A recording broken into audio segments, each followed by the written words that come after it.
Saudis always they called Hamas and any Muslim Brotherhood branch as a terrorist groups and Hezbollah as a terrorist groups, and that there is no change in the Saudi situation.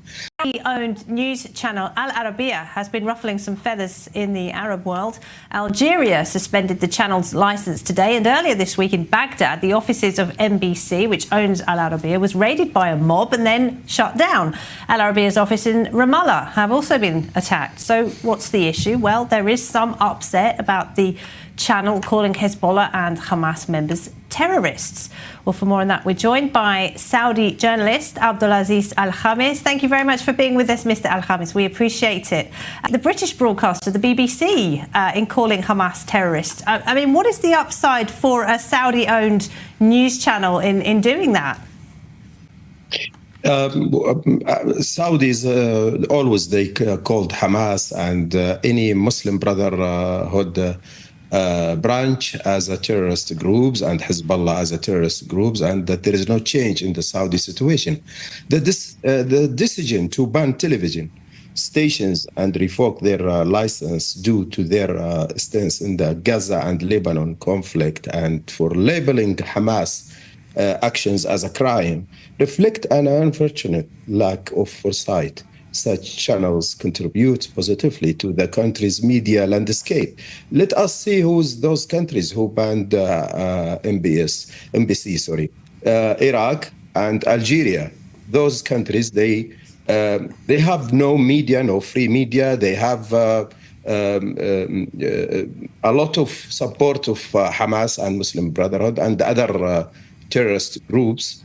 And when NBC program said and called and labeled Hamas and Sinwar as a criminal, it's a fact. And whole the world, most of the world, they called Sinwar as a criminal, what he did in 7 October. And what NBC did, it's absolutely the right and the truth of the good media. And if you give me a time to consider many points about it, the media diversity and public benefit, for the public benefit of Iraqi people and Algerian people. But those countries, it's controlled by a lot of extremist groups. In Iraq, we know does Iran run the government and control the Iraqi government and the Iraqi public opinion sphere. And in Algeria, we found those generals who control the country and guide them very extreme and export their internal problems to outside conflicts, and they involve in Hamas and what happened in Gaza very deeply.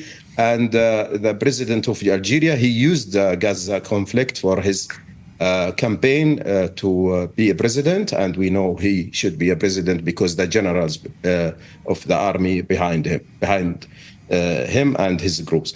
What we see, it's not new in Arab world. It's normal. And the joke, the big joke, NBC, it's coming from the satellite, and Iraqi and Algerian people, they receive it. Even the government banned it.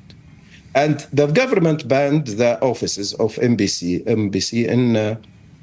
in Iraq and Algeria, and they will lose the service of NBC to cover their activities and to show their culture and show what's happening in the country and to contract with the people in these countries. Who the loser is the Iraqi and Algerian people and the governments, not NBC. NBC is very huge network and number one in Arab world, and nobody can compete with NBC because it's growing very smoothly. Sorry to interrupt you. That's what I wanted to ask you, actually. Does Al Arabiya have ambitions to rival Qatar's state-owned giant Al Jazeera? And is there any sign that it's working?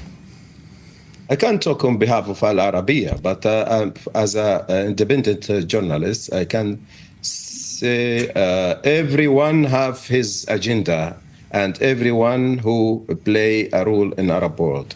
and other channels like Sky News and Al Hurra and other channels.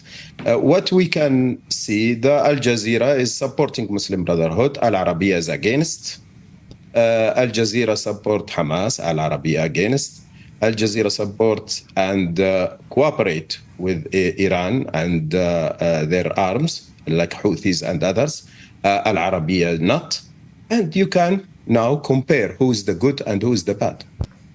Interesting. On another issue, how would you say Israel's military success against Hamas and Hezbollah has affected how Israel is seen in Saudi Arabia? Do you think that the Saudis are more interested in signing a normalization deal with Israel? What happened in 7 October is change all of the mood of a lot of Arab people, especially young people. Okay, we can see people, they are affected by the scenes of people, the children and women killed in Gaza. And they know exactly who's behind this. And the media try to inform people what the truth is. What's happened in 7 October is designed and prepared by the Iranian government. And just as Sinwar and his group is just the actors. But the producer is the Iranian Malali Khamenei. I think the public, they know that. But okay, they stop. They don't like people killed. They don't like children and women killed like in this war without any crime. They don't do anything, and they didn't do anything, and that's why they are upset. But they know what the reason. When Saudi Arabia start talking with Israel to sign a deal, Iranian moved and they used their arms like Hamas and their agents like Sinwar.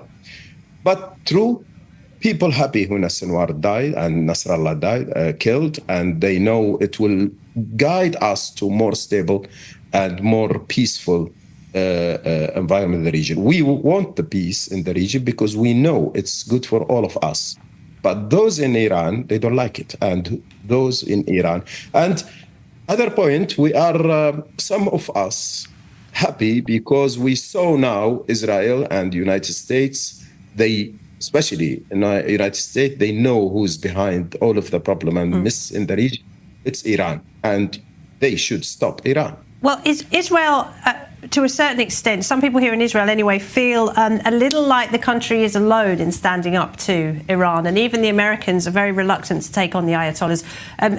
Do you believe that Israel can win this war, that it can defeat the Islamic Republic of Iran? I think, yes, they can, with the support of the free world. And I think if there is a war, that people, they will support them in, around the world, and they know who attack and who start with this crime, 7 October. They know why Hezbollah engaged in this war, because the Iranian, they ordered their agent, especially Hassan Nasrallah, leader, and even what the leaders. They know exactly there is an Iranian officer in Beirut run the show now and run Hezbollah. We know, and the good thing, the Western world now come to the truth, to the end of the game, to face Iran. Israel and United States and Britain and Germany, and you see the change in the German position. The German who is the friends of Iran before, now they are against after 7 October. We know 7 October is a big crime, and it's opened the window and opened the eyes of the world to see the truth. And we love to this wars now in Lebanon and Gaza to be the end of the wars in the region, and should be. Mr. Abdul Aziz Al Khamis, thank you very much indeed. We appreciate hearing your insights. Welcome.